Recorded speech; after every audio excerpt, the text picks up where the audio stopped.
आंध्र प्रदेश में हैदराबाद के सिख छावनी इलाके में बुधवार सुबह दो गुटों के बीच झड़पों के बाद भीड़ को तितर बितर करने के लिए पुलिस को गोली चलानी पड़ी। घटना में 3 लोग मारे गए और 17 लोग घायल हो गए। इनमें 10 पुलिसकर्मी हैं। बुधवार तड़के पुराने शहर से लगते बहादुरपुरा में सिख छावनी के निकट कुछ शरारती तत्वों ने एक धार्मिक झंडे को आग लगा दी, जिसके बाद झगड़ा शुरू हुआ। इलाके में सशस्त्र पुलिस बल और अर्धसैनिक बल तैनात किए गए हैं। साथ ही कर्फ्यू भी लगा दिया गया है। असम में कोकराझार और बक्सा जिलों के प्रशासन ने लोकसभा चुनाव के नतीजे घोषित होने के बाद कम से कम 3-4 दिन तक विजय रैलियां और जुलूस निकालने की अनुमति नहीं देने का फैसला किया है।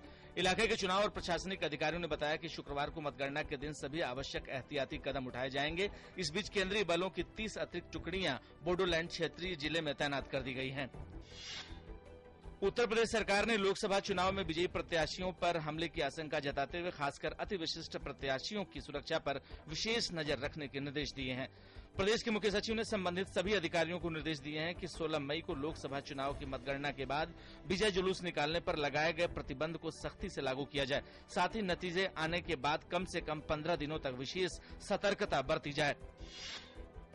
वाम दलों ने लोकसभा चुनाव में पश्चिम बंगाल के कई हिस्सों में मतदान में हेराफेरी और मतदान केंद्रों पर कब्जे का आरोप लगाते हुए निर्वाचन आयोग से फिर से मतदान कराए जाने की मांग की है। बुधवार को नई दिल्ली में एक रैली को संबोधित करते हुए मार्क्सवादी कम्युनिस्ट पार्टी के नेता प्रकाश कारात ने उन क्षेत्रों में पुनर्मतदान की मांग की है जहां चुनाव के तीसरे, चौथे और 5वें चरण के दौरान वोट पड़े थे। उनकी पार्टी के अन्य नेता सीताराम येचुरी ने मुख्यमंत्री ममता बनर्जी पर चुनाव के दौरान राज्य में हिंसा भड़काने का आरोप लगाया।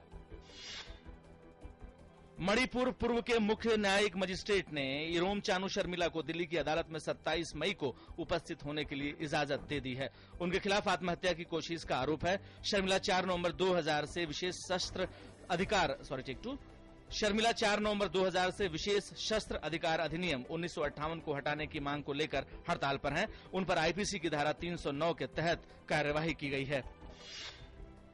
बाजार में लगातार 3 दिन की ऊंचाई के बाद बुधवार को मुनाफा वसूली हावी रही। सेंसेक्स 56 अंक गिरकर 23,815 और निफ्टी बिना किसी बदलाव के 7,109 पर बंद हुआ। मिड कैप और स्मॉल कैप शेयरों में 1% की ज्यादा से तेजी आई।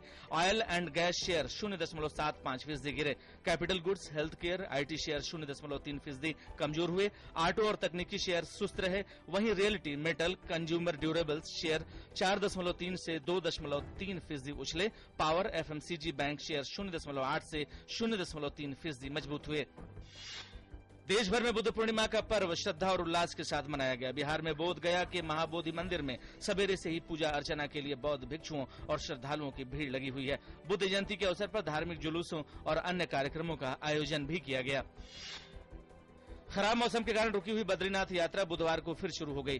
बीआरओ के जवानों ने सोनप्रयाग और गौरीकुंड के बीच भूस्खलन की रुकावटों को दूर करते हुए रास्ते को साफ कर दिया। गौरतलब है कि बारिश और बर्फबारी के कारण पिछले दिनों मार्ग अवरुद्ध हो गया था।